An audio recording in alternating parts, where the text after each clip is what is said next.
सुभाष चंद्र बोस का जन्म 23 जनवरी 1897 को ओडिशा के कटक में हुआ था। उनके पिता जानकी नाथ बोस एक प्रतिष्ठित वकील थे और उनकी माता प्रभावती देवी एक धार्मिक और संस्कारी महिला थी। सुभाष चंद्र बोस अपने माता पिता की 14वीं संतान थे। उनकी प्रारंभिक शिक्षा कटक के रेवेन्शॉ कॉलेजिएट स्कूल में हुई, जहां उन्होंने मेधावी छात्र के रूप में ख्याति अर्जित की। उन्होंने कलकत्ता के प्रेसिडेंसी कॉलेज में दाखिला लिया, लेकिन वहां से राष्ट्रवादी गतिविधियों में संलग्न होने के कारण निष्कासित कर दिए गए। सुभाष ने बाद में स्कॉटिश चर्च कॉलेज से स्नातक की डिग्री प्राप्त की। इसके बाद वे इंग्लैंड चले गए और वहां कैम्ब्रिज विश्वविद्यालय में दाखिला लिया। 1920 में उन्होंने प्रतिष्ठित भारतीय सिविल सेवा परीक्षा उत्तीर्ण की, लेकिन ब्रिटिश सरकार के खिलाफ अपने गहरे असंतोष के कारण उन्होंने इस सेवा से इस्तीफा दे दिया। सुभाष चंद्र बोस 1921 में भारत लौट आए और महात्मा गांधी और कांग्रेस पार्टी के साथ जुड़ गए। गांधी जी के नेतृत्व में उन्होंने असहयोग आंदोलन में सक्रिय भाग लिया।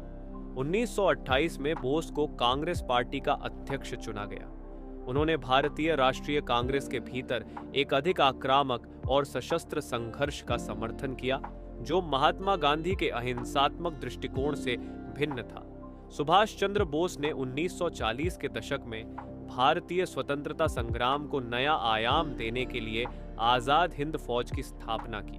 द्वितीय विश्व युद्ध के दौरान उन्होंने जापान और जर्मनी से सहयोग प्राप्त किया और ब्रिटिश साम्राज्य के खिलाफ सशस्त्र संघर्ष की योजना बनाई।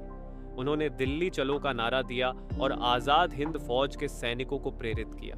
सुभाष चंद्र बोस ने आजाद हिंद रेडियो के माध्यम से भारतीय जनता को प्रेरित करने का प्रयास किया। उन्होंने रेडियो प्रसारण के माध्यम से भारतीय जनता से ब्रिटिश साम्राज्य के खिलाफ उठ खड़े होने का आग्रह किया। उनके भाषणों ने भारतीय स्वतंत्रता संग्राम में नई ऊर्जा भरी।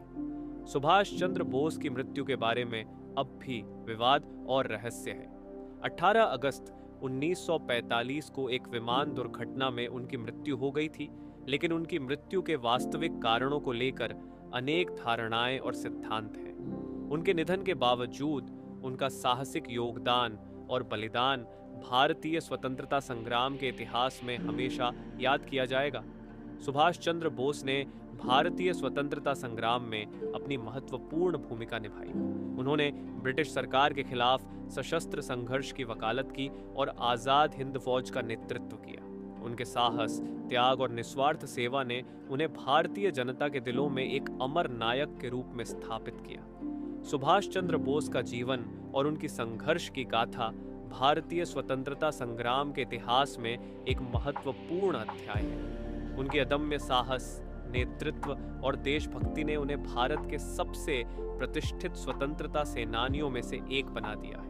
उनका जीवन हमें सिखाता है कि कैसे एक व्यक्ति के दृढ़ संकल्प और साहस से बड़े लक्ष्य प्राप्त किए जा सकते हैं। उनकी कहानी भारतीय जनता के लिए प्रेरणा का स्रोत बनी रहेगी। जय हिंद, जय भारत।